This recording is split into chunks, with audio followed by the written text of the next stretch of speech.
Good evening, ladies and gentlemen. Today is Thursday, July 29th. I would like to welcome you to Voice of Delina, the station where community matters holds center stage. Your hosts for this evening are Meron Mesfin and me, Sophie Maharana, substituting for Melena Bereket. The people, the hill, the valley, the sea, the neighborhood, the hope and the dream.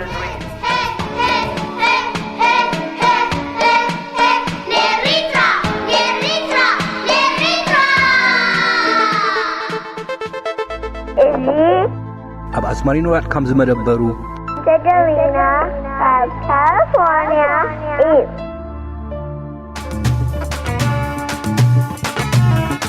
تحارب بالبيت تحارب بالبيت تحارب بالبريت تدميرنا بنا يا حبر دليت المحيا مريت نلم مريت المحيا مريت نلم مريت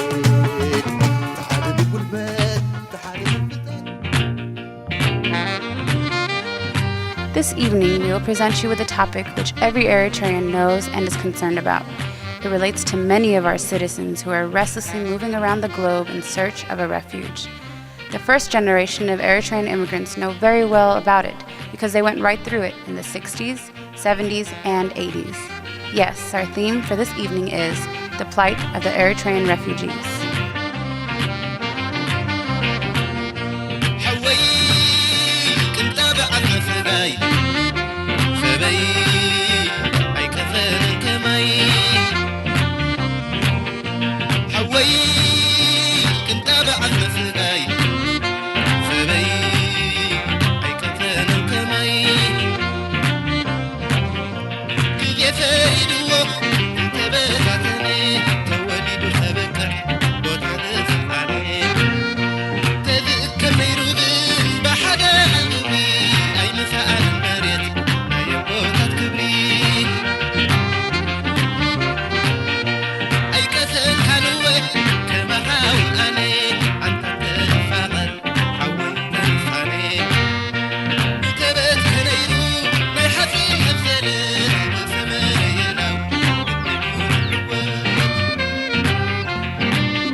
I am a traveler in this world. It's a new town every night. I've seen a lot of desert. I've wondered at the sights. Oh, how I wonder at things different and strange, because I've left good old Eritrea, my old home, sweet home. I'm looking for another home where I'll spend my life alone. But oh, I am a refugee, driven from my home, torn from my family, and cast adrift to roam. Now I drink from a fountain of grief in this strange land, and I think of a home I can't return to, my neighborhood of yesterday. No place to go to, here I'll spend the rest of my idle days.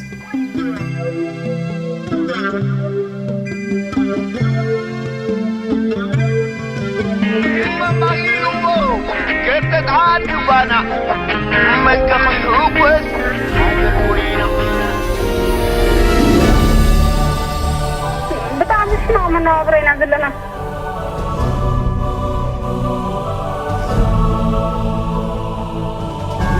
ما قول عودي دبي ما تعدي قول عودي ده ولا أنت مثل كاي يقول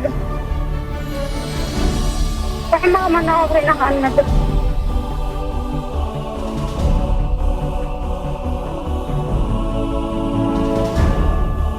بس وانا قبل Delina طول ما تكتب تناقضني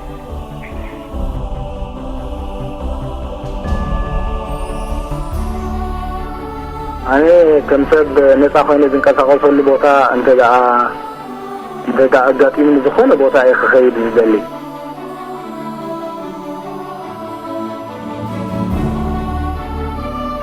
إن كنسب مالك مثلا يحلو له عدي من هردا رغية خيد مالك لين مجمرة زام عدو أكتبت الله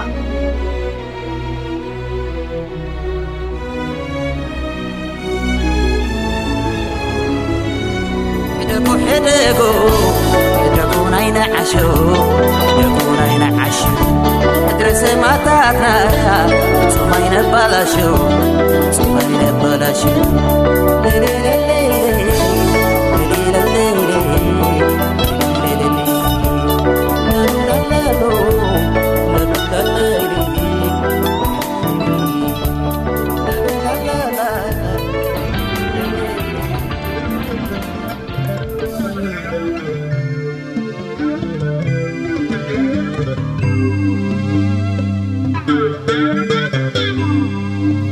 Nowadays, we continually hear of Malta, Libya, asylum seekers, refugees, internally displaced citizens, and so forth. The news is so full of refugee stories. What is happening? Why so many refugees?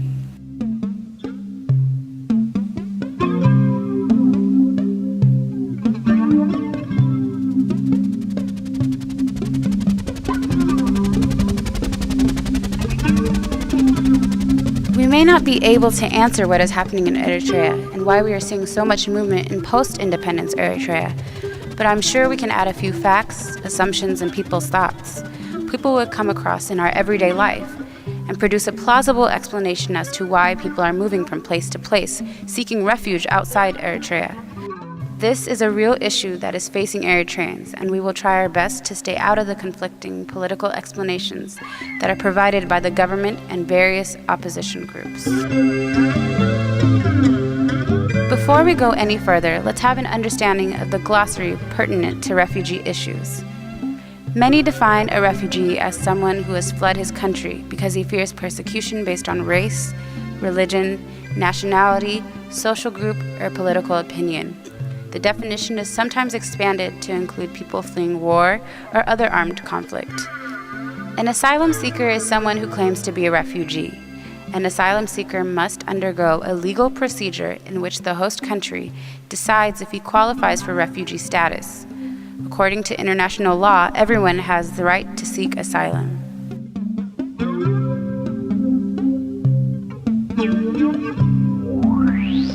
(1951) UN Refugee Convention. On July 28, 1951, world governments adopted the Convention relating to the status of refugees. The Refugee Convention and its 1967 protocol established the legal standards for refugee protection. An internally displaced person is someone who has been forced from his home for refugee-like reasons, but remains within the borders of his own country. The most important agency with regards to refugee issues is the United Nations High Commissioner for Refugees, or otherwise known as UNHCR. Established in 1951, UNHCR is the branch of the United Nations charged with the international protection of refugees. UNHCR has increasingly been asked not only to protect refugees, but to provide assistance to them.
Before we make additional comments about the refugee issue and tie it up with the Eritrean case, let's first listen to today's news. Our news presenter for this evening is Meron Mesfin.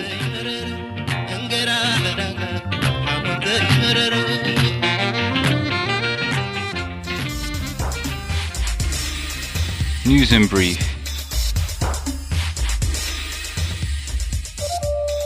Good evening, ladies and gentlemen. Here's this evening's news in brief. Eritrean farmers are worried about this year's rains. Libyan authorities are reported to have forcibly returned over 110 people to Eritrea. Death rates are rising among more than 400,000 children in Eritrea living in extreme poverty. 3 cyclists from Eritrea who are in the Netherlands are racing with the Marco Polo cycling team.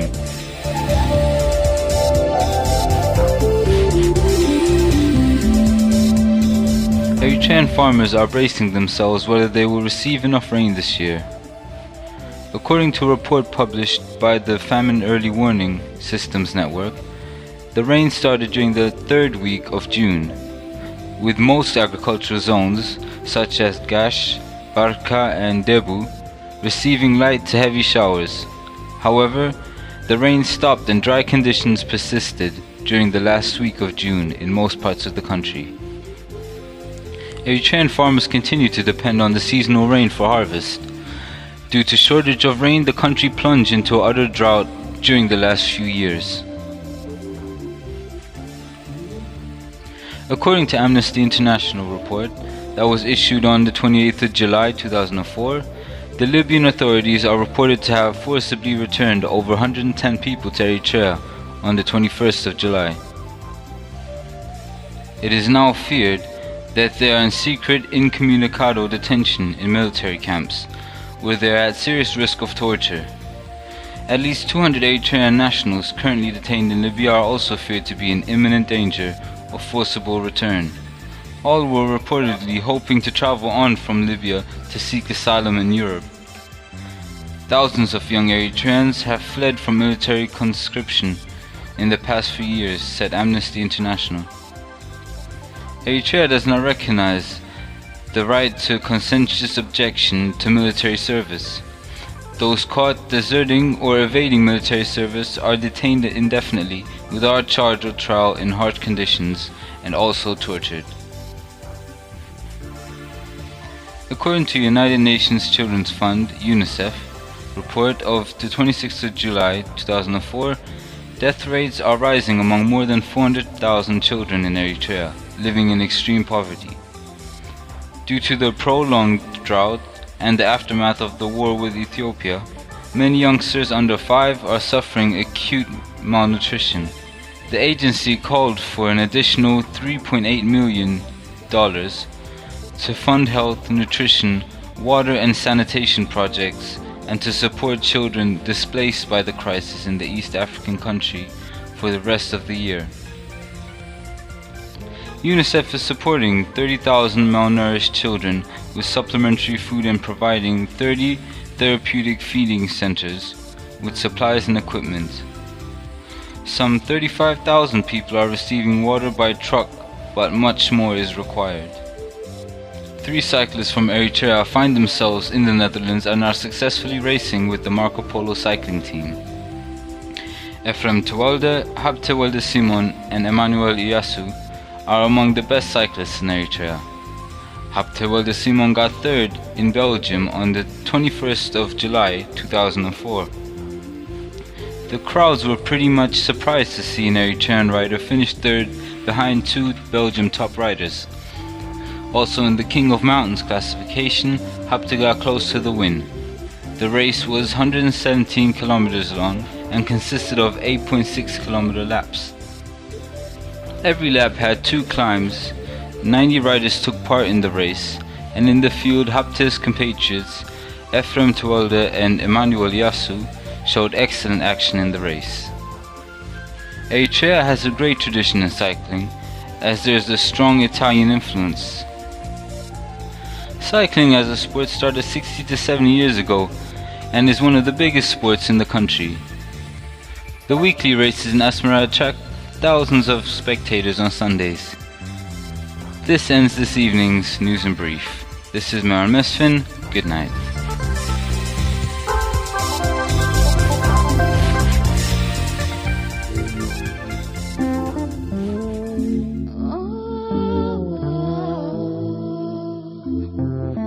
Oh,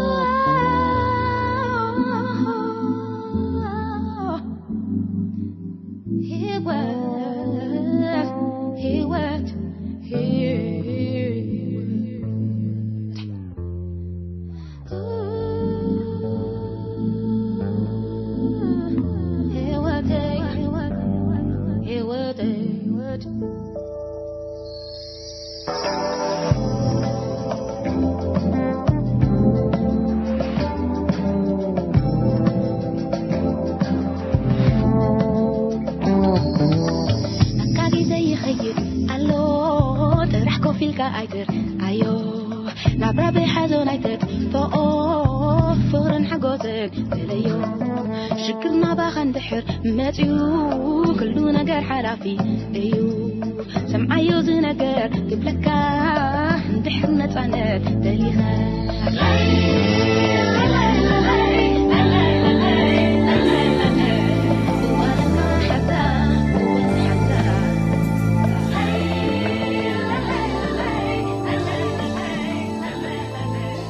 Welcome back.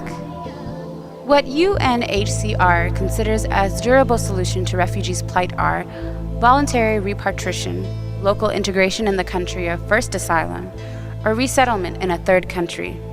In the 70s, during the Ethiopian occupation, tens of thousands of Eritreans fled the country and sought refuge in the Sudan. From there, many of them resettled in a third country, like the United States, Canada, Australia, and other European countries. Many more crossed the Red Sea to go to the Arabian Peninsula. Those were the first group of refugees. Since then, the stream of Eritrean refugees never stopped.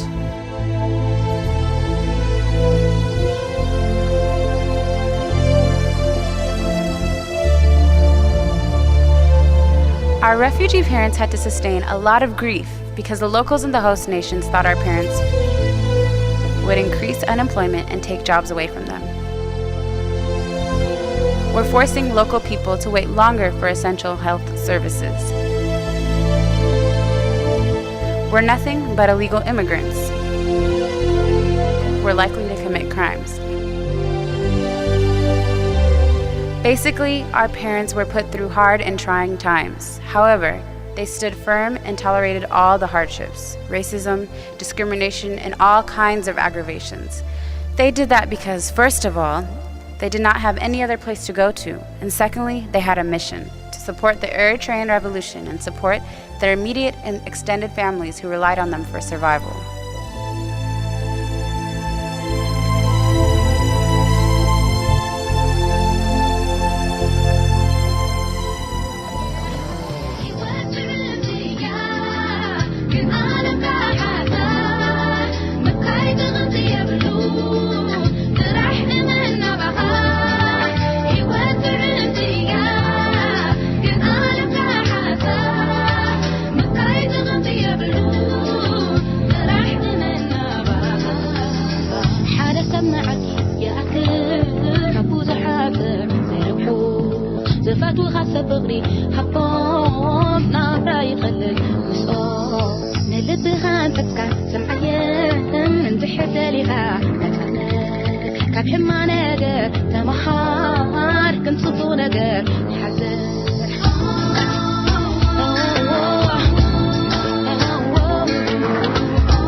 The first generation of Eritrean refugees, after settling down in their host nations, remarkably rose up and started to support the liberation war that was raging from 1960 to 1990.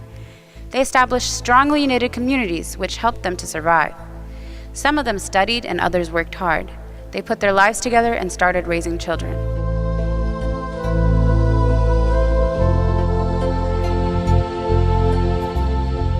After Eritrean independence, the ex-refugees did not return to Eritrea because by the time Eritrea gained its independence, they were already firmly established in their host countries. In fact, many of them assumed the host country's citizenship. On the other hand, some tried to go back, but they saw Eritrea did not provide a conducive environment for a post-diaspora life for them.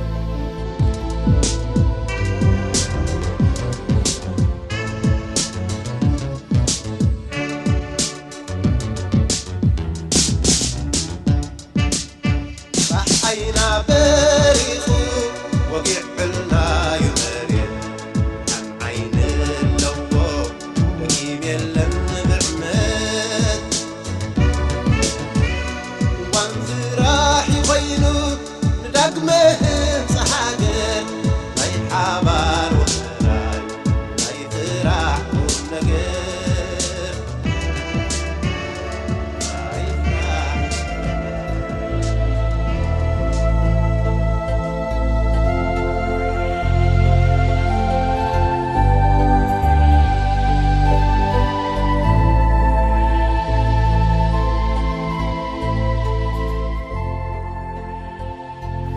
What we are witnessing nowadays is heart-wrenching. The refugee issue has been resurrected once again by a case that took place in Libya. Human Rights Watch and Amnesty International, two of the world's biggest human rights organizations, have raised their voices once again on behalf of Eritrean refugees. Unfortunately, this is not the first time it has happened. It happened in Malta once before with regards to Eritrean asylum seekers who were deported back to Eritrea and eventually, according to Amnesty International, tortured at the hands of Eritrean security forces. It nearly happened in South Africa. Why? What is happening? Why is Eritrea generating more and more refugees?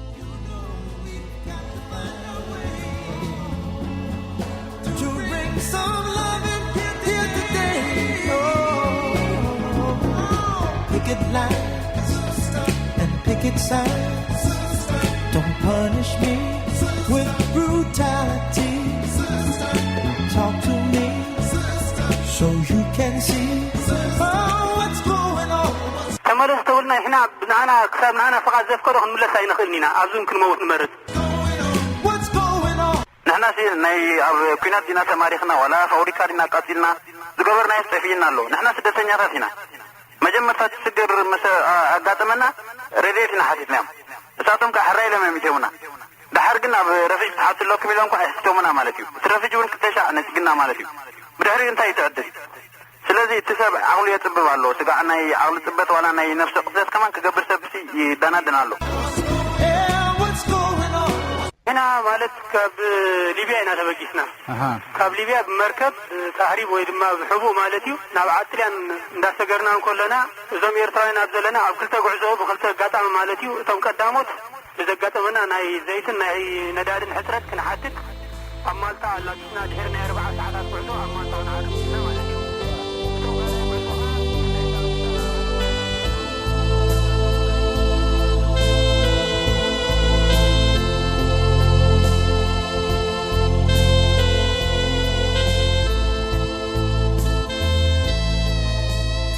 These are questions that we have to face up to and attempt to find solutions for them. Many of us may live comfortably in diaspora. The refugee situation may not be directly related to us now, but a time will come when we have a brother, a sister, a close family member, a friend who will be trapped in a refugee situation. Ladies and gentlemen, whether we like it or not, we have a real problem at hand.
Deportation endangers the deportee's life, as it was seen in the Maltese fiasco.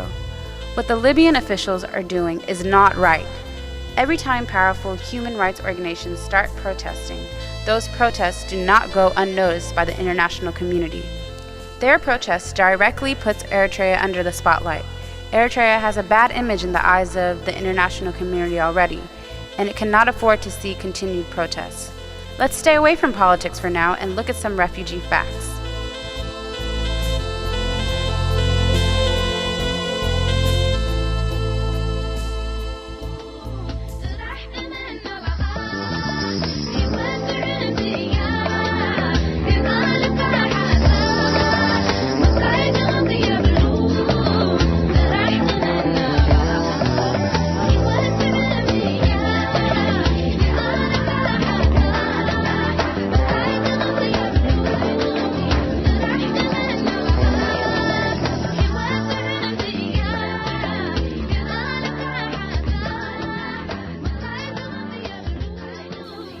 Over the last 30 years, more than 1 million Eritrean refugees have languished in exile abroad, more than half of them in urban slums and rural refugee camps in Sudan. Many resettled in a third country. Although several 100,000 people have returned to Eritrea, there are still an estimated 150,000 Eritreans in Sudan. Within Eritrea's own borders, another 50,000 are currently living in internally displaced camps throughout the country. These are the ones who have fled 3 times in the last 10 years, each time because of a renewed military conflict. They lived in relatives' homes when lucky enough, but mostly they fled to the mountains where they survived under poor conditions. Eritrean demographics are exceedingly off-centered. Currently, the male population has decreased dramatically, affecting the most fundamental socio-economic systems in the country. Among the refugee population, females head an overwhelming majority of families.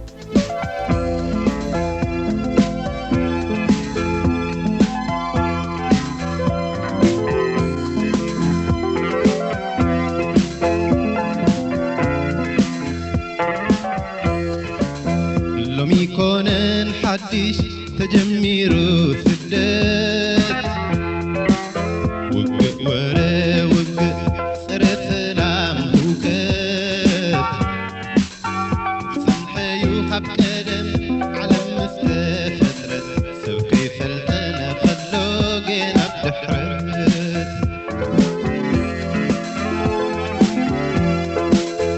لومي كونن حديش تجميرو سدت وقت ورا وقت صرت لام وكت سنحيو حب قدم على مستفترت سوقي فلتنا. If we carefully look around us, we will see a lot of newly arrived Eritrean refugees. Many of them are young males. What is really confusing is we also find many veteran fighters, those who liberated Eritrea, applying for political asylum in Europe, America, and other countries. How unfortunate. Ladies and gentlemen, refugees indicate the existence of a major problem in Eritrea. Whatever the problems are, we have the right to ask why Eritrea is producing so many refugees. We will leave the answer for you to ponder. And now, it is time for me to go. Love and respect.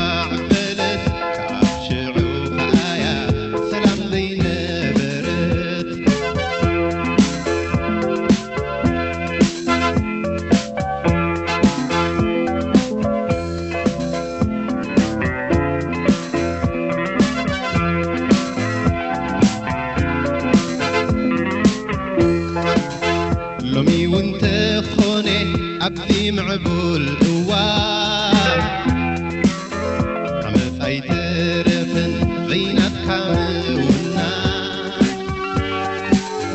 سلذي يوكا سدت قتلي عمف ذاتي كهدن ذا عمرن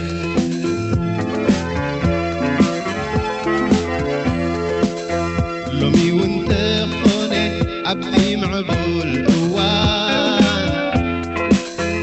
عمل قيد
يترفن غينات كامونا